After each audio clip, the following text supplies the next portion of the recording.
Milo the Brave Monkey. Milo was a little monkey who was scared of heights.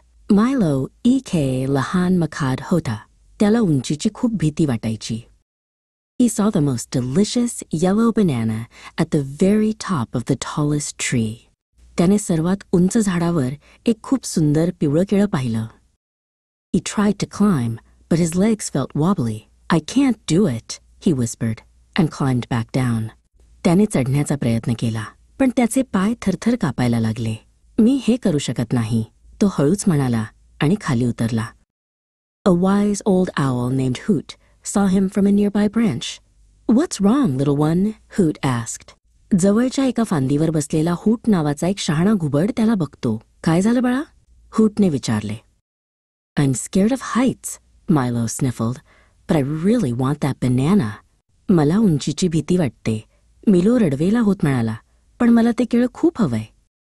Hoot hooted softly. Being brave means you try anyway. Just climb one branch today. Hoot हळूच हसला. शूर असण्याचा अर्थ असा की तू तरीही प्रयत्न करतोस. आज फक्त एक फांदी चढ. So Milo took a deep breath and climbed to the very first branch. He did it! म्हणून मिलोने एक लांब श्वास घेतला आणि पहिल्या फांदीवर चढला. त्याने ते केले. The next day he climbed to the second branch. Each day he went a little higher. दुसऱ्या दिवशी तो दुसऱ्या फांदीवर चढला. प्रत्येक दिवशी तो थोडा अजून उंच गेला. Finally, one sunny morning, Milo climbed all the way to the top and grabbed the banana.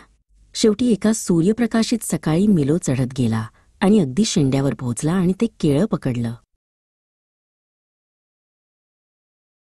Milo learned that being brave means trying, even when you're scared, and the banana was delicious. मिलो शिकला की शूर असणे म्हणजे भीती वाटत असतानाही प्रयत्न करणे, आणि ते केळं खूपच चविष्ट होते.